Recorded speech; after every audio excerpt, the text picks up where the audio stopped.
What's up, guys? Today we've got an in-depth look at the PlayStation 5 DualSense controller. Now, I don't know how exciting a big, not really reveal, but in-depth dive into a controller can be, but we're going to see what happens. This is from Summer Game Fest. Geoff Keighley has been hosting this show all summer. They've been announcing new trailers and titles and giving us interviews with devs and stuff like that. Some really good info, so make sure you guys check that out. I'll link his stuff down in the description.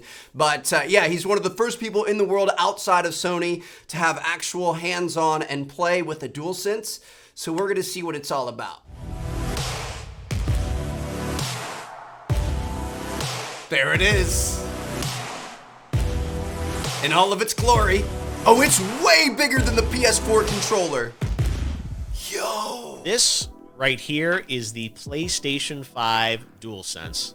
Yes, it's powered up because we are going to go hands-on with the PlayStation 5. Hey guys, it's Geoff Keighley, and this is a special Summer Game Fest stream. Really a so special he's got year a for all of us PS5 in that room with him. Consoles are coming out, and a lot of people have wondered what PlayStation 5 is going to play like.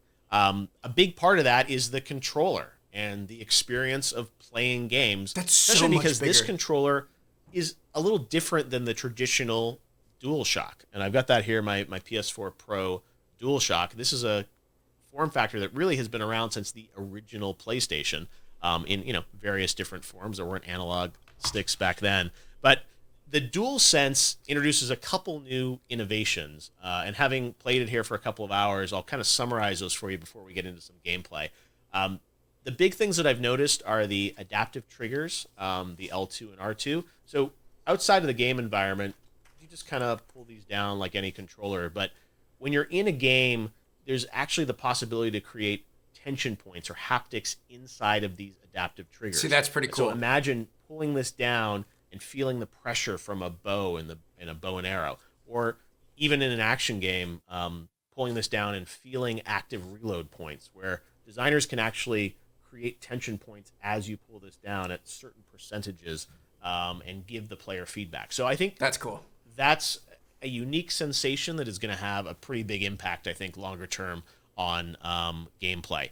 The other thing inside of this controller are the haptics. So PlayStation had Rumble for quite some time, but the haptics add another layer to the experience. It's not just sort of one rumble point. So it's not just kind of on or off. There's the ability to create other sensations. As you'll see in this demo I'm going to show you of ASTRO's PLAYROOM, you'll see what ice feels like, what sand feels like, and different surfaces. The other thing that I've noticed is that the speaker in the DualSense, it feels like it has much more range than the PlayStation 4 speaker, and it often directly ties into what's happening with the haptics. I really do sense that there's a lot going on with the haptics, and there's sound that ties into it. And then when you combine that with the Tempest 3D engine in PlayStation 5 for the speakers, the sort of harmony between the controller sound and what's happening in the PlayStation 5 is really, really unique and interesting. So those are the things I noticed in it. Some people have asked also about what's the weight of it? What does it feel like? Compared to the it's so much bigger. PS4, it definitely weighs a little bit more, but doesn't feel substantially heavier. And if anything, I think it actually has a little more heft to it, in a good way, that it feels more structured, and there's more sort of inside of it. So centered, but definitely feels good to me. So let's talk about what we're going to play today. What we're going to check out is ASTRO's PLAYROOM, and that is the game that comes packed with the PlayStation 5. It is pre-installed on the system. You don't even have to download it. Really? And it's not just like a tutorial demo of 15 minutes. It's a multi-hour game. Are we going to do a let's play on it today? Bro, can you imagine? I think the reason we're playing this is because it comes with the system and it really showcases the controller. So, of course, everyone wants to see what Horizon Forbidden West looks like on the system, and this is a demo that is focused, I think, more on the controller and the haptics and the adaptive triggers versus trying to showcase the power of the SSD or the true graphics horsepower of PS5. So that's all stuff we can look forward to. We've seen those games. at the event, and they look spectacular. So that's another aspect of PS5 that I'm sure hopefully we'll get to see more of in the coming weeks. But at least right now, we're going to look at the controller and how that relates to gameplay with Astro's Playroom. So I can't believe we're almost into a new console generation. On live with PS5. I'm you can even hear the sound of my bot walking around. I'm really excited. I can't wait for this. 6 degrees of motion, as always. Looks like I'm going to have to flick up here on the pad to release my bot.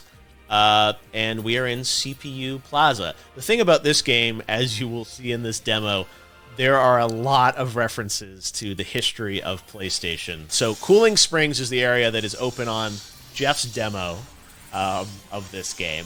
And we are going to jump in here and just go through this experience with the bot. All right, so we're on the beach here. There are beach balls you can play around with. This actually looks kind of fun, dude. There are some bots running around enjoying collecting life, coins, sunning themselves. Bot on vacation here. I'm kind of getting some them? SpongeBob vibes. Right? And then we're going to head on over here. And I really enjoyed that game. Into this sandstorm created by, I guess, these CPU fans.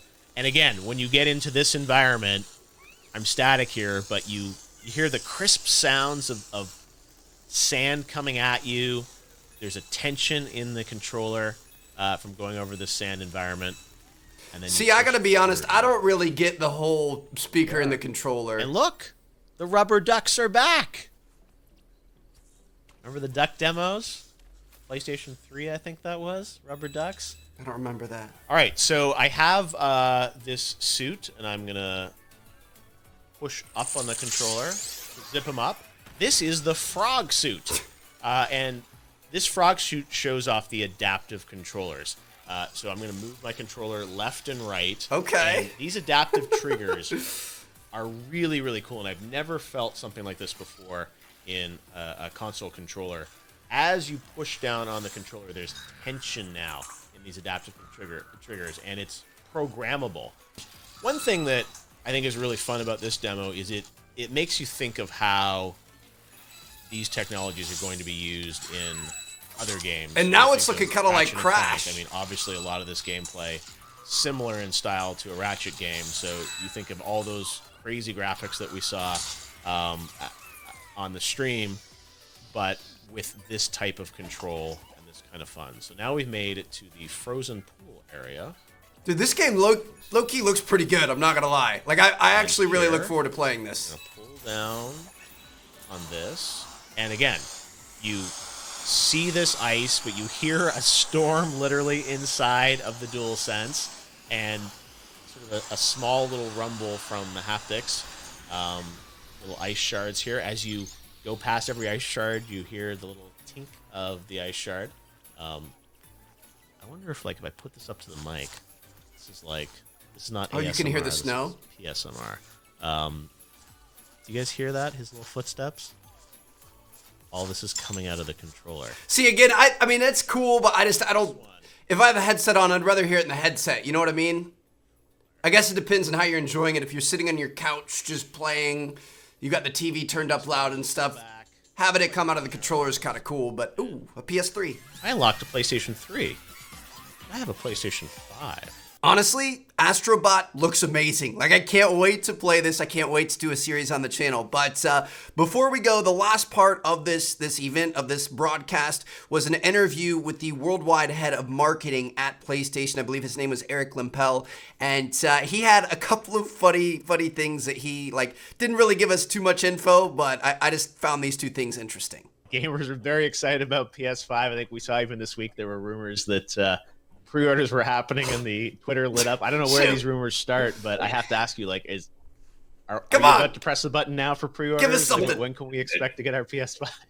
No, definitely not now. We don't know what happened there. We had nothing to do with it. I got a message from someone saying people are lining up at stores, and we had no idea why. What? So I think it's safe to say, you know, for all of your viewers, we'll let you know when pre-order will happen. We will let you know. It's not going to happen with a minute's notice. We're going to, at some point, let you know when you can pre-order a PlayStation 5.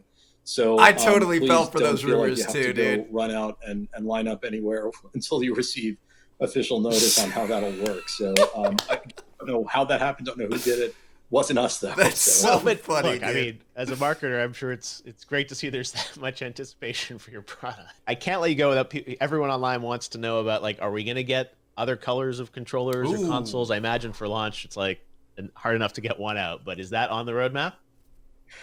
We'll talk about it at some point. Oh, come right on, now, dude. It's, as you mentioned, it's a hard enough job to get the the unit that we've showed out. So Yes. but we'll talk about An it. all black one would be sick. All right. I Well, gotta we be know there'll honest. be 2 of them, the all digital one as well, coming out, and we are excited to see what's I in like the white, store for though. PlayStation. I'm sure there are more surprises, but yeah, it's an exciting year for the industry. And I think that's a wrap there. So, towards the end there, I was hoping we were going to get some sort of a big announcement, maybe a little tidbit when it comes to pre-orders, or even to the last question there about the different colors and stuff. But pretty cool, honestly. Like, we got to see it, I guess. I don't really know how exciting a controller, like, in-depth hands-on can be. It's definitely really interesting, definitely bigger than the DualShock 4, which, as much as I like the current PlayStation controller, I do feel like something like the size of an Xbox controller kind of fits in the hands a little bit better. I'm a big dude. I've got big hands, so I guess it's not the same for everyone, but